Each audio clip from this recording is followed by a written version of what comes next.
गुरुदेव गुरुदेव गुरुदेव। श्रील प्रभुपाद की। तो सभी का स्वागत है श्रीला प्रभुपाद क्लास में।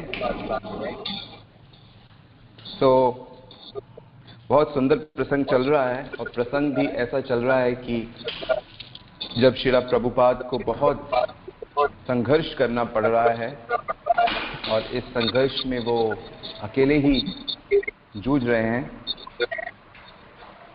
तो प्रभुपाद जी अभय चरणारविंद एक बार एक ऐसी सभा में पहुंच गए जहां पे एक बहुत बड़े उद्योगपति इस बात पे प्रवचन कर रहे थे कि जो मजदूर हैं और जो उनके मालिक हैं उनके बीच का जो संबंध है वो बहुत ही प्रेम पूर्वक होना चाहिए। तो जब अभय ने सुना कि इतने बड़े उद्योगपति इस बात के लिए कितना कंसर्न है, इतने चिंतित हैं, तो उन्होंने उस उद्योगपति को एक बहुत बड़ा पत्र लिखा और उन्होंने कहा कि यदि आप चाहते हैं कि आपके लोगों में, मजदूरों में विशेष करके और मालिक वर्ग में प्रेम बने, तो सबको सामूहिक हरे कृष्णा कीर्तन करना चाहिए। क्योंकि हर फैक्ट्री में ऐसे स्थान होते हैं जहाँ पे मजदूर लोग बैठ के कुछ खेल खेलते हैं, कुछ जूसेस स्नैक्स खाते पीते हैं, तो उनको वहाँ पे एकत्रित होकर हरे कृष्णा कीर्तन करना चाहिए और उन्हें भी भगवत गीता के जो सिद्धांत हैं, गीता के जो ज्ञान है उसको उन्हें जानना चाहिए। तो बहुत से लोगों ने अभय पे सांप्रदायिक होने का आरोप लगाया कि ये तो बड़े सांप्रदायिक व्यक्ति हैं, ये हर जगह बस कृष्ण के बारे में ही बात करते हैं। उन पे ये भी आरोप लगाया कि ये लोगों के धर्म को हिंदू धर्म में परिवर्तित करना चाहते हैं, इसलिए सब समय ये एक ही बात कहते हैं।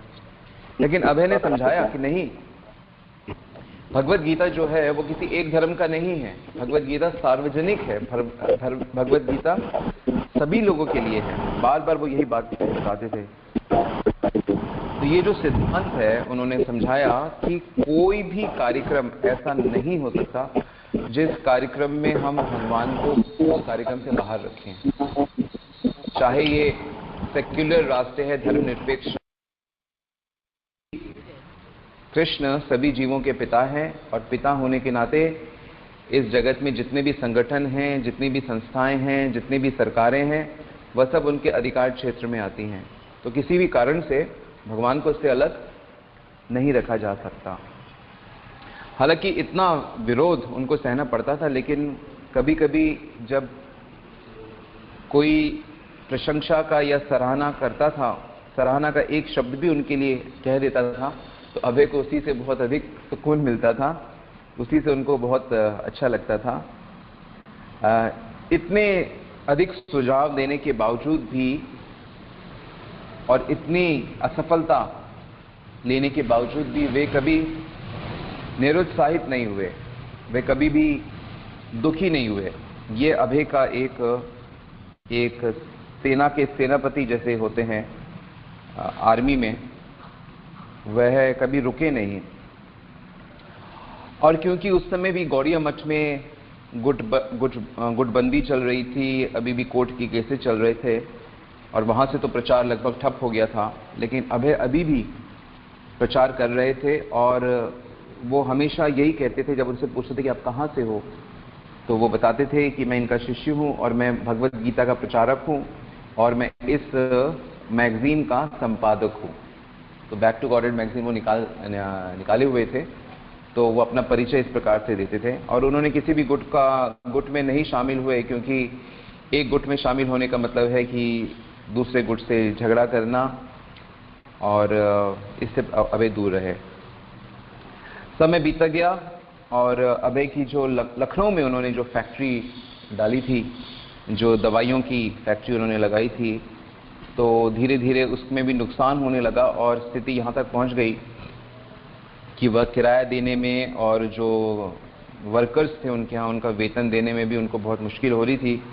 इसलिए उन्होंने वहाँ की फैक्ट्री धीरे धीरे बंद कर दी।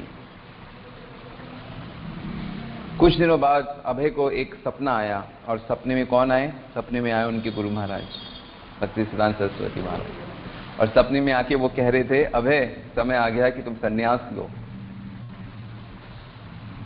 परंतु उस सपने को अभय ने सीरियसली नहीं लिया, उस सपने की उपेक्षा कर दी, क्योंकि उस समय भी उनके 5 संतानें थीं। हालांकि उनकी उम्र लगभग 53-54 साल की हो गई थी और उनके ऊपर बहुत जिम्मेदारी थी, और इसलिए वो ऐसी स्थिति में नहीं थे कि वो संन्यास ले सकें।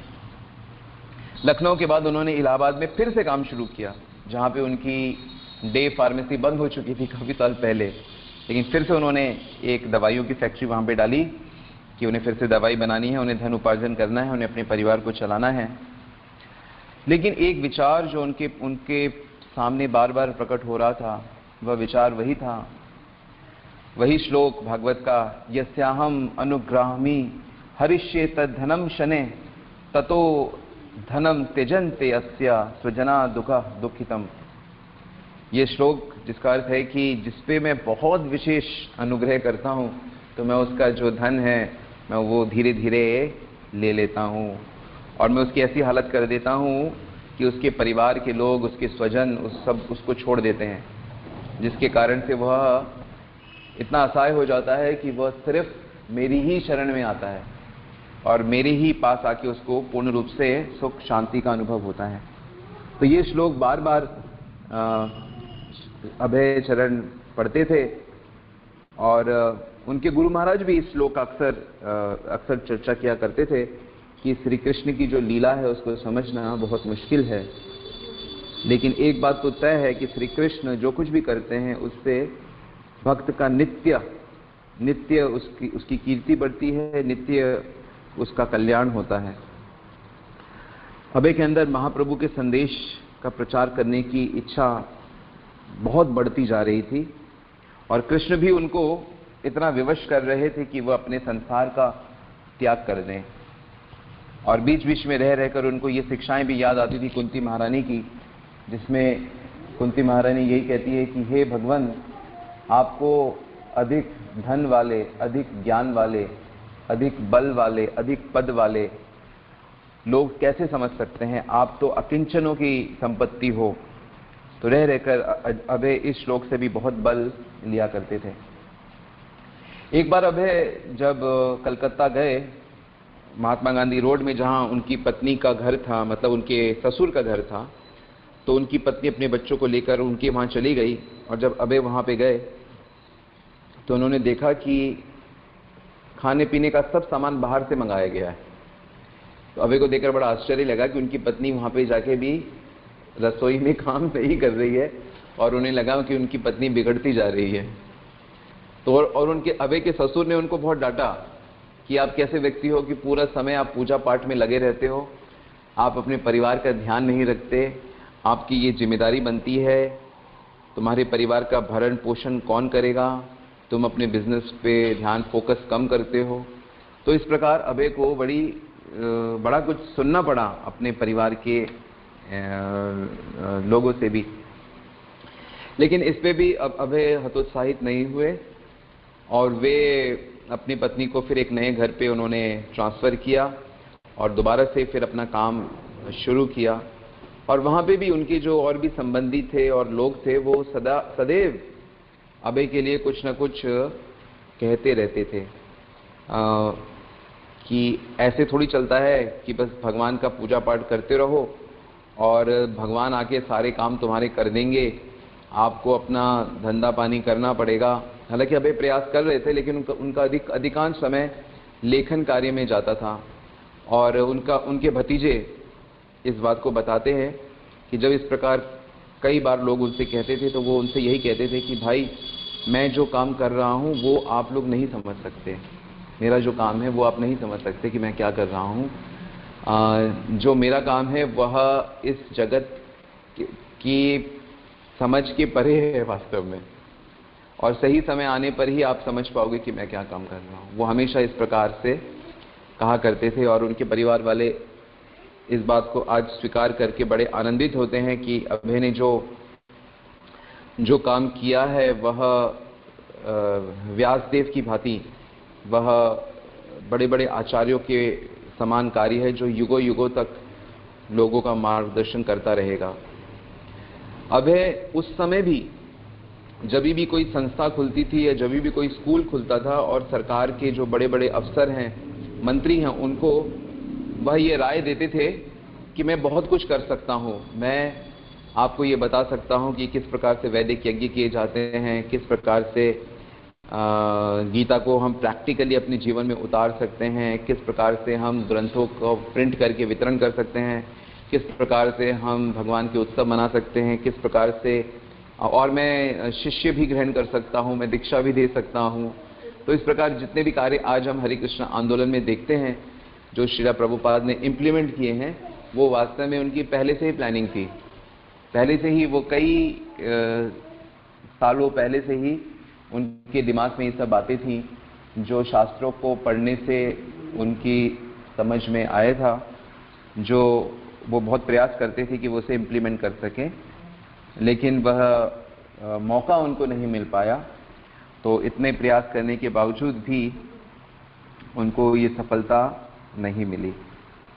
तो इस प्रकार अभय का स्ट्रगल अभी कुछ और एपिसोड तक जारी रहेगा और उसके बाद वह धीरे धीरे प्रचार को एक विश्व स्तर पर लेकर आएंगे। श्रीला प्रभुपाद की। तो किसी का कोई सवाल है, प्रश्न है तो आप मुझसे पूछ सकते हैं, अन्यथा हम लोग यहाँ पर रुकेंगे।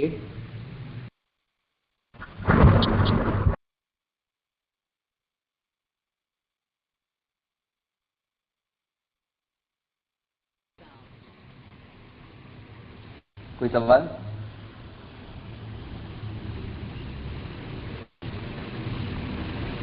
ठीक है, ऑनलाइन किसी का कोई सवाल? हमने सुना कि श्रीला प्रभुपाद ने कितना स्ट्रगल कर रहे हैं वो अभी भी।